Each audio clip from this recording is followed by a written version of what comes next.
మహాగణాధిపతయే నమః. ఓం గురుభ్యో నమః. ఓం శ్రీమాత్రే నమః.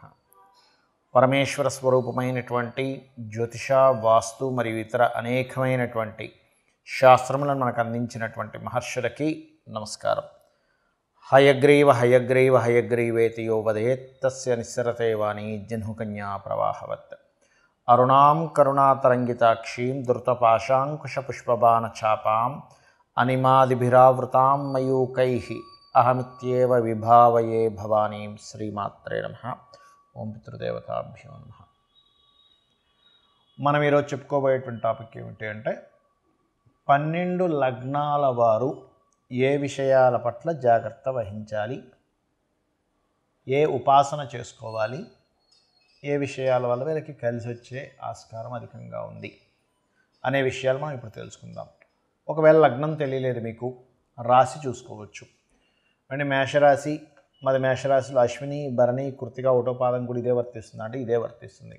అయితే ఫస్ట్ ప్రిఫరెన్స్ లగ్నానికి ఇవ్వండి, సెకండ్ ప్రిఫరెన్స్ రాశికి ఇవ్వండి లగ్నం తెలియని పక్షంలో.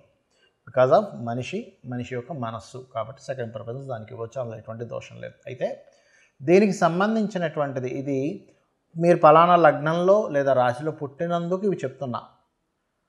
బట్ మీ పర్సనల్ చార్ట్ బట్టి కొన్ని కండిషన్స్ ఉంటాయి, అది నేను మీకు వీడియో ఆఖరిలో చెప్తాను. వీడియో ఆఖరి వరకు చూసినట్లయితే మీకు పరిపూర్ణంగా తెలుస్తుంది. ఇప్పుడు ఒక్కొక్క లగ్నం గురించి మనం తెలుసుకుందాం. మీన లగ్నము, మీనరాశి. మీనం వారికి సహజంగానే అన్వేషణ లగ్నం అంటారు. అంటే ఏమిటి, ఈ లైఫ్ అసలు నేను ఎందుకు జన్మించాను, వాట్ ఈజ్ మై లైఫ్ అనేటువంటిది ఒక అన్వేషణపూర్వకంగా ఉంటుంది. నేను ఎందుకు జన్మించాను, నా కర్మ ఏంటి, ఇది అన్వేషిస్తుంటారు. ఈ లగ్నంలో పుట్టినా, ఈ రాశిలో పుట్టినా. అయితే లగ్నంలో పుట్టే రాశి స్టేజ్లో చూసుకోవచ్చు, కానీ లగ్నం తెలీదు, రాశి చూసుకోండి. ఆ రాశిలో కూడా 3 నక్షత్రాలు ఉంటాయి. పూర్వాభాద్ర 4వ పాదము, ఉత్తరాభాద్ర, అదేవిధంగా రేవతి నక్షత్రాలు. పూర్వాభాద్ర వాళ్ళు దక్షిణామూర్తిని స్మరణ చేయడం మంచిది. నిద్ర లేచిన వెంటనే ఓం దక్షిణామూర్తి అని నమః అనుకుని ఒక 10 నిమిషాలు మెడిటేషన్ చేసుకోండి. దీనివల్ల ఏమవుతుందంటే మీ మెంటల్ స్టేటస్, మీ మానసిక స్థిరత్వం బాగా పెరుగుతుంది. మానసికంగా మనం ఎప్పుడైతే స్ట్రాంగ్ అవుతామో అన్నీ బాగుంటాయి మనకి. అదేవిధంగా ఉత్తరాభాద్ర నక్షత్రం వాళ్ళు వెంకటేశ్వర స్వామిని లేదా కాళికా అమ్మవారిని, రేవతి నక్షత్రం వాళ్ళు మహావిష్ణువుని స్మరించుకుంటూ నిద్రలేవండి. అయితే మీ యొక్క కర్మ దేంతో సంబంధం కలిగి ఉంటుంది, తండ్రితో సంబంధం కలిగి ఉండేటువంటి కర్మ ఉంటుంది. అంటే తండ్రితోనో పుత్రుడితోనో ఏదో తెలియని చిన్న మిస్అండర్స్టాండింగ్స్ కావచ్చు, వాళ్ళతోనే లైఫ్ అంతా లీడ్ చేయడం కావచ్చు, వాళ్ళ గురించే మీరు జీవిస్తున్నారు అన్నట్టుగా మీ లైఫ్ ప్యాటర్న్ ఉండడం కావచ్చు, ఇవి జరుగుతూ ఉంటాయి. అండ్ అగైన్ మరొకటి ఏంటంటే విదేశాలకు వెళ్ళి స్థిరపడేటువంటి కర్మ కూడా మీకు కనెక్ట్ అవుతుంది. అంటే చాలా మటుకు మీరు మీన లగ్నంలో వారు మీన రాశిలో జన్మించారంటే వాళ్ళు 99% ఆఫ్ పీపుల్ విదేశాల్లో ఉండడానికి ఎక్కువ ఇష్టపడతారు. ఆ కనెక్టివిటీ అవుతుంది, ఇష్టపడ్డామని కాదు, కనెక్ట్ అవుతుంది. తండ్రితో ఉండేటువంటి కొన్ని అంశాలు మీ లైఫ్లో బాగా ముడిపడి ఉంటాయి. మరి దీని నుంచి ఎంతో కొంత మనం బయటపడాలి. కాబట్టి రాజరాజేశ్వరి అమ్మవారి యొక్క ఆరాధన, మనకి మనుష్య జన్మ వచ్చిందంటేనే కర్మని క్షయం చేసుకొని ఉన్నత గతుల వైపు వెళ్ళడానికి మనకి మనుష్య జన్మ. ఏ జన్మకి ఈ ఛాన్స్ అనేటువంటిది ఉండదు, ఈ అవకాశం అనేటువంటిది రాదు. కాబట్టి మీరు ఎంత రాజరాజేశ్వరి అమ్మవారి ఆరాధన చేయడము, పుణ్యతీర్థాలకు వెళ్ళడము, అదేవిధంగా గోధుమతో చేసినటువంటి పదార్థాన్ని దానంగా ఇవ్వడము, నువ్వులతో చేసినటువంటి పదార్థాలు, తెల్ల నువ్వులతో చేసిన ఉండలు దానంగా ఇవ్వడం వల్లే మీరు ఈ కర్మ నుంచి బయటపడడం జరుగుతుంది, గుర్తుపెట్టుకోండి. అదేవిధంగా మీనం వారికి సర్వసాధారణంగా ఆధ్యాత్మిక రంగాల్లోని లేనట్లయితే any spiritual related, teaching related, consultancy related వీటితోనే మీ కర్మ కూడా కొంతవరకు క్షయం అవుతూ ఉంటుంది. ముఖ్యంగా ఏంటంటే ఇక్కడ ఇందాక నేను చెప్పినటువంటి పదార్థాలు గోవుకు కూడా తినిపించవచ్చు. అందులో ప్రధానంగా నువ్వులు మాత్రం తినిపించకండి గోవుకి, ఎందుకంటే అది ఏదైనా ప్రెగ్నెన్సీతో ఉంటే అది మళ్ళీ ఇంకొక కర్మగా మారి బంధిస్తుంది మీకు, దాని గర్భం ఏదైనా విచ్ఛిన్నం అవ్వడం ద్వారా. కాబట్టి ఈ యొక్క విషయాలు జాగ్రత్త పడండి. ఇక మీరు నిత్యము చేయవలసింది మాత్రం రాజరాజేశ్వరి అమ్మవారి యొక్క ఆరాధన చేయండి, అన్ని విధాలా మీకు బాగుంటుంది.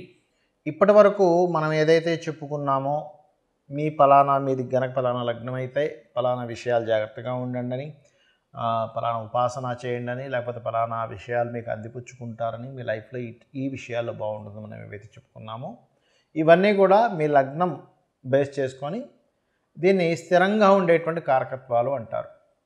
అంటే పలానా లగ్నంలో పుట్టాము అంటే పంచమాధిపతి రవి అవుతాడు, మేషంలో పుడితే, లేదా వృషభంలో పుడితే పంచమాధిపతి బుధుడు అవుతాడు, అదే మిథునంలో పుడితే పంచమాధిపతి శుక్రుడు అవుతాడు, లేకపోతే లగ్నాధిపతి బుధుడు అవుతాడు. ఇట్లా కొన్ని కాంబినేషన్స్ బట్టి చెప్పుకుందాం. మరి పర్సనల్ చార్ట్లో ఇది ఏమైనా మార్పు వస్తుందా అంటే ఖచ్చితంగా పర్సనల్ చార్ట్ దగ్గరికి వచ్చేసరికి మార్పు వస్తుంది. ఎలాగా అంటే చెప్తాను చూడండి. ఇప్పుడు టీటీ ఇంజెక్షన్ ఉంది. టీటీ ఇంజెక్షన్ ఏదైనా సెప్టిక్ అయితే వేస్తారు. ఇప్పుడు ఆ ఇంజెక్షన్ అందరికీ పడదు. కొంతమందికి టెస్ట్ చేస్తారు, మీరు కొంచెంసేపు కూర్చోండి. ఎందుకండి, అది అందరికీ వాడడానికే కదా అంటే కొంతమందికి స్పెసిఫిక్గా కొన్ని పడవు. కొన్ని ఫుడ్స్ కావచ్చు, కొన్ని మెడిసిన్స్ కావచ్చు, కొన్ని వాతావరణాలు కావచ్చు, కొంత నీరు కూడా. ఒక్కోసారి చూడండి, నేను వేరే దగ్గరికి వెళ్ళానండి, అక్కడ వాటర్ నాకు పడలేదండి అంటాం, అక్కడ గాలి నాకు పడలేదండి అంటాం, ఆ ఫుడ్ నాకు పడలేదండి అంటాం. ఎందుకంటామండి? మరి మిగతా 100 మంది బాగానే ఉన్నారుగా, నీకు ఒక్కడికి ఎందుకు ఇలా అయిందంటే బికాజ్ ఆఫ్ ఎవరి శరీర తత్వాన్ని బట్టి వారికి ఎలా అయితే కొన్ని విషయాలు బాగా పడతాయి, కొంతమందికి బాగా పడవు.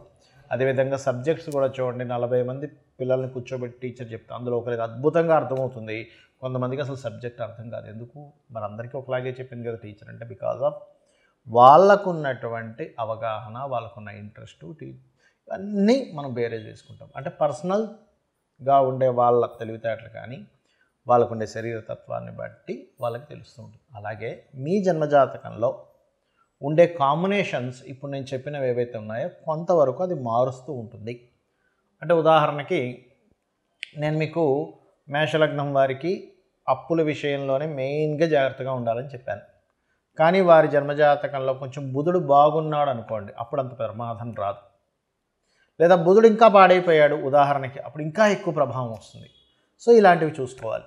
అంటే ఏమిటి, నేను ఏదైనా ఆరోగ్యం గురించి చెప్పానంటే మీ జాతచక్రంలో రవిని చూసుకోండి. రవి బాగున్నాడంటే మీరేం కంగారు పడక్కర్లేదు. రవి కనుక పాడేయాడంటే ఇంకొంచెం జాగ్రత్తగా ఉండాలి.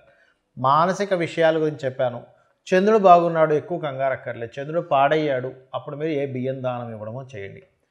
అలా కాకుండా యాక్సిడెంట్స్ లేకపోతే భూ వివాదాలు ఎక్కువగా ఉంటాయి ఈ లగ్నం వారికి అని చెప్పాను అనుకోండి, అప్పుడు మీరు చేయవలసింది ఏంటంటే కుజుడు బాగున్నాడా టెన్షన్ ఏం పెట్టుకోకండి. కుజుడు పాడైతే అప్పుడు మీరు కందులు దానంగా ఇవ్వడం, సుబ్రహ్మణ్యేశ్వర స్వామి ఆరాధన చేసుకోవడం, వారాహి అమ్మవారి ఆరాధన చేసుకోవడం చేయండి. అదేవిధంగా బుధుడు పాడయ్యాడు, అప్పుడు విష్ణు సహస్రనామాలు. బాగుంటే ఏం టెన్షన్ పడక్కర్లేదు. అంటే ఇప్పుడు నేను చెప్పినటువంటివి ఏవైతే ఉన్నాయో గ్రహం కనుక బాగుంది, ఆ రాసులు కనుక బాగున్నాయి, టెన్షన్ పడకండి.